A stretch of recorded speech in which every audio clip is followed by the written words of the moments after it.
Can you tell me a little bit about Tony as a teacher? And I mean, you really spoke highly of him. I remember, funny enough, you told me Master He is more of Sun Tzu, and then Tony is Lao Tzu, in terms of like just who they are and their approach as teachers. But yeah, tell me a little bit about Tony and your experience with him. So Tony is Nan Jie.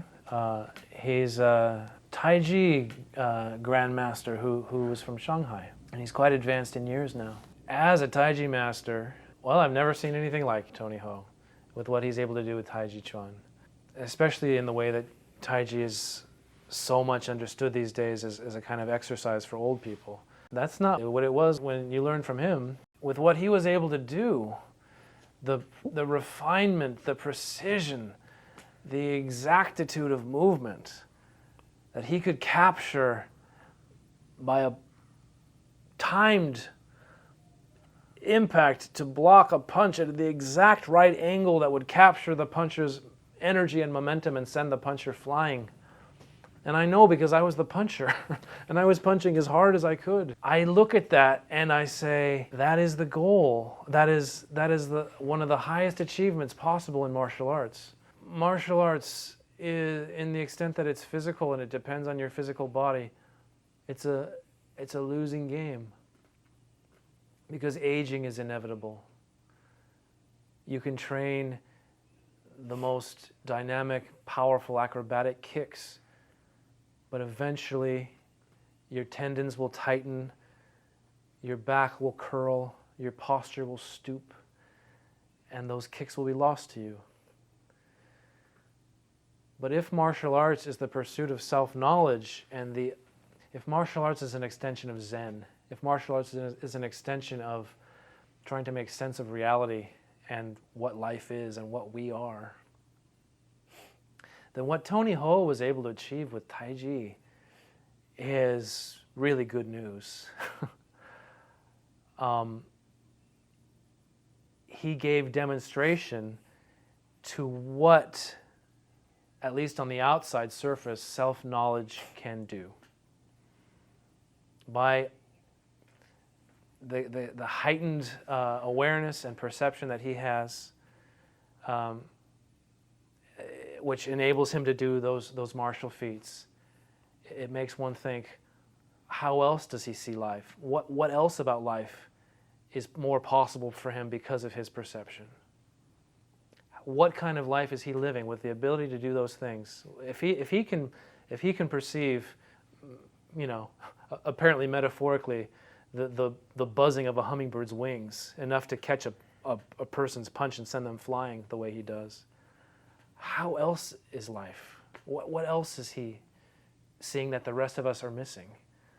So, were you able to explore any of that with him in terms of just like seeing how he views things with life in general? And well, he had uncanny abilities. I mean, he had the ability to, beyond what I'm hinting at, beyond just the physical contact and the sensitivity he had there, he had sensitivity to people's presences.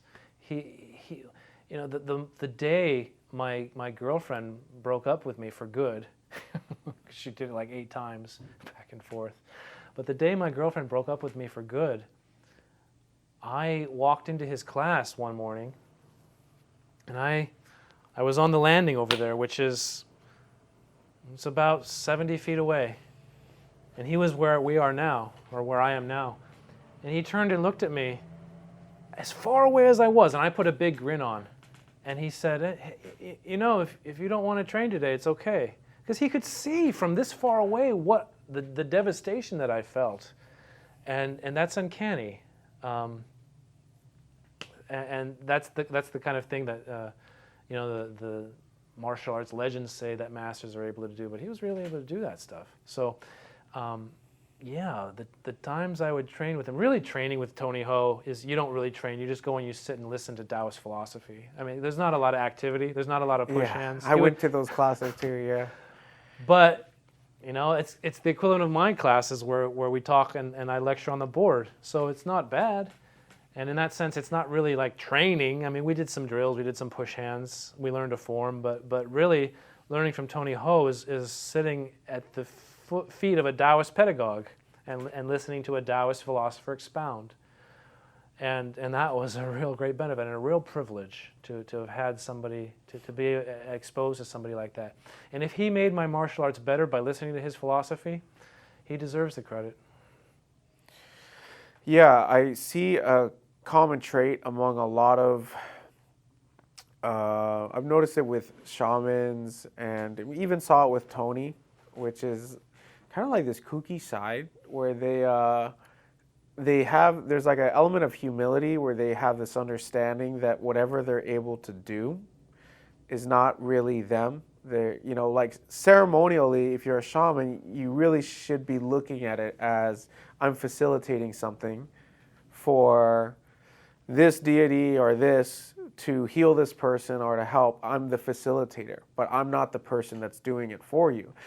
And because of that, there's not this massive like ego that comes with it, and they really often have gone through a lot, and life is a joke. And Tony used to tell me that, and even medicine men that I knew, and Native Americans, it was a similar thing. Like they were the first person to say like a pervy joke, like when it was like not the right time to say it, and they were immature, and they were very open about their flaws and stuff, and that was something I appreciated too. But it's also humbling to see that even people that get to develop these high level skills, even within spirituality, they still have the same human problems that I see. They'll have breakups. They'll have get into arguments with this person, like certain little petty things. There's just like this human element that we can't seem to get rid of. I don't know if we're meant to get rid of it, but I remember when I saw Tony, that like that Chinese lady that's always like with him, was like he reads faces. So Tony's like getting really close. He looks like Master Oogway, just like putting his neck real close. And then he said, he's like, you take life too seriously. He's like, you need to find a nice girl. And he goes, doggy style. Really? Yeah. Tony And then he just started laughing, and the girl was kind of embarrassed. And I was like, all right, nice to meet you too. But she was like all excited. She's like, he reads faces, and she thought he would say something like profound. But it was like, in a way, it wasn't surprising, because I've experienced that type of quirk with a lot of like people that are very insightful, and sometimes that was like part of it. Like maybe I was in that moment. He felt that I was a little bit too serious about things, so he wanted to kind of get me to crack for a second. But yeah, so I was fortunate enough to meet him too, and lucky he's still around.